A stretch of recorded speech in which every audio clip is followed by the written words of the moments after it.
મોટા ભાઈ કેમ છો? મજામાં મોટા ભાઈ? मोटा भाई हमने अपने YouTube चैनल पे एक नई सीरीज शुरू करी है और उस सीरीज का नाम है investor message series. Investor message series में हम लोग दो चीज़ों को कैटर करेंगे, या तो ये हिंदी में होगी या ये इंग्लिश में होगी। जब ये हिंदी में होगी तो ये इंडियन मार्केट्स को कवर करेगी, और जब ये इंग्लिश में होगी तो ये फॉरेन मार्केट्स को कवर करेगी। फॉरेन मार्केट्स में हम कवर करेंगे अक्रॉस द ग्लोब, जैसे कि United States, Europe, Singapore, Dubai और majority of the global economies. तो आई रिपीट मोटा भाई, जब ये हिंदी में होगी तो ये इंडियन मार्केट को कवर करेगी, और जब ये इंग्लिश में होगी तो ये फॉरेन मार्केट्स को कवर करेगी। ये पहली वीडियो है, एपिसोड 1, तो ये हिंदी में है, तो ये इंडियन मार्केट्स को कवर करेगी। इंडियन इन्वेस्टर को एक चीज़ बहुत अच्छे से समझनी होगी, और वो चीज़ ये है कि जब हम कोई स्टॉक बाय करते हैं तो हमें इंट्रिंसिक वैल्यू पे बाय करना चाहिए, क्योंकि अगर आप किसी स्टॉक को इंट्रिंसिक वैल्यू पे बाय करते हैं तो आप कभी भी लॉस में नहीं जाएंगे, प्रोवाइडेड उस कंपनी की जो बैलेंस शीट है वो स्ट्रांग है। ये एक मेजर फैक्टर है। मेजॉरिटी केसेस में उस कंपनी की बैलेंस शीट स्ट्रांग होनी चाहिए, लेकिन अनफॉर्चुनेटली होता क्या मोटा भाई, इंडिया के 95% रादर 99% इन्वेस्टर स्टॉक बाय करते हैं टीवी चैनल को देख के, और टीवी चैनल के जो स्पीकर्स होते हैं वो किस लेवल तक बिके हुए होते हैं ये आपको पता है, इसमें कोई दो राय नहीं है। मैं आपको एक लेटेस्ट एग्जांपल देता हूं मोटा भाई, रादर दो एग्जांपल। पहला एग्जांपल, इंडिया इन्फो एज। जब जोमेटो का आईपीओ आया तो इंडिया की मीडिया ने इंडिया इन्फो एज को पूरा हाइप दे दिया, फुल स्केल पे हाइप दे दिया। और भारत का इन्वेस्टर कितना समझदार है ये आपको पता है। वो हाइप इतना मिल गया कि इंडिया इन्फो एज जैसी कंपनी 7200 तक पहुंच गई, और आई एम श्योर वहां पे कई समझदारों ने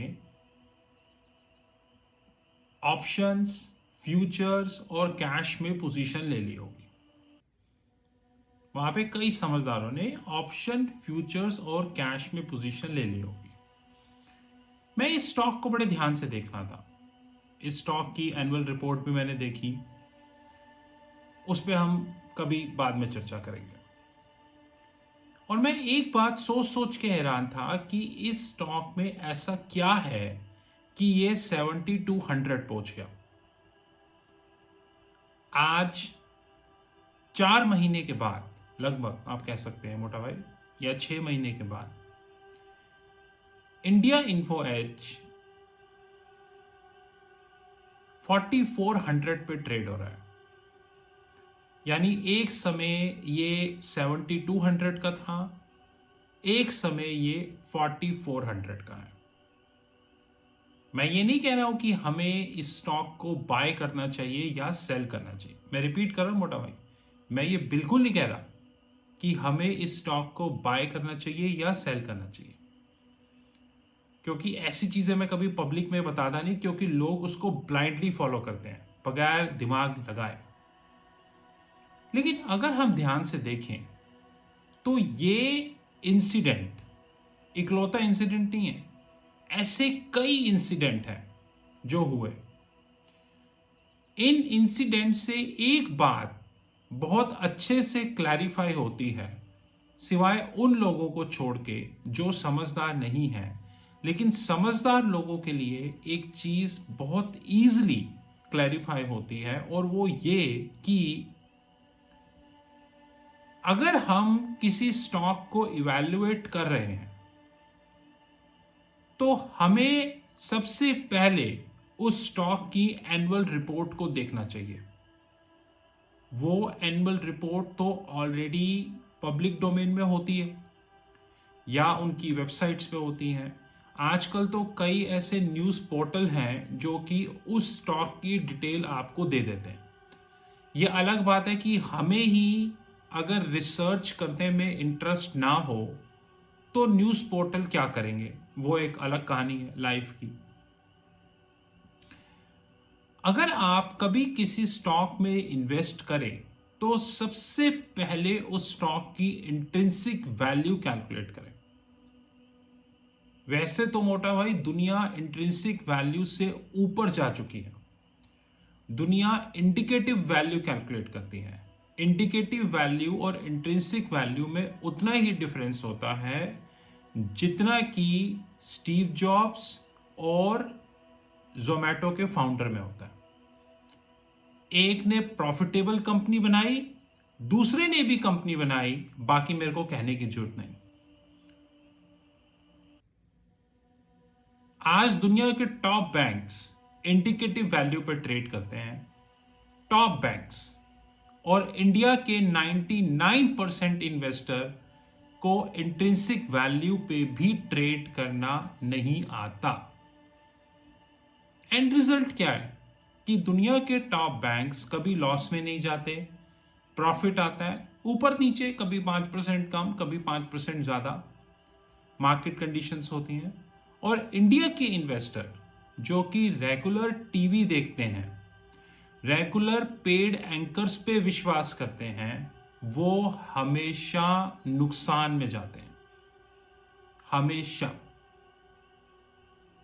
इसलिए हो सके तो इस चीज को समझने की कोशिश कीजिए कि हम स्टॉक अगर बाय कर रहे हैं तो सीएमपी पे बाय ना करें। CMP means current market price. इतिहास इस चीज का गवाह है कि जो स्टॉक अननेचुरली ऊपर जाता है, अननेचुरली,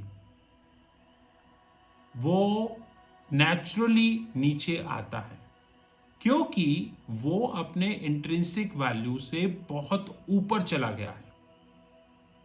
लेकिन फर्क यहां पर यह होता है कि एज एन इन्वेस्टर क्या हम इस चीज को समझते हैं? क्योंकि अगर हमें यह लगता है कि कोई मीडिया संस्थान, कोई रेगुलेटरी एजेंसी, कोई न्यूज़पेपर या कोई भी हमें इस चीज के बारे में बताएगा तो ऐसा नहीं होगा, क्योंकि वो तो पहले से ही सेट है। अगर इस चीज के बारे में बताना होता तो इंडिया में इस तरीके का कोई भी सिस्टम अभी तक होता, जो नहीं है। जो इन्वेस्टर हमेशा इंट्रिंसिक वैल्यू पे बाय करता है वो कभी भी नुकसान में नहीं जाता। जैसे इंडिया इन्फो एज जिसने 7200 पे बाय किया होगा, अगर आपने कैश में भी बाय किया होगा तो आप ये सोच रहे होंगे कि अब हम क्या करें, क्योंकि वो ऑलरेडी 4400 पे आ गया है। लेकिन जो इंट्रिंसिक वैल्यू को जानते हैं वो आराम से सो रहे होंगे, क्योंकि उनको ये पता होगा कि अभी इंट्रिंसिक वैल्यू क्या है। दिस इज राहुल मगन, माय नंबर 9899242978। Thank you.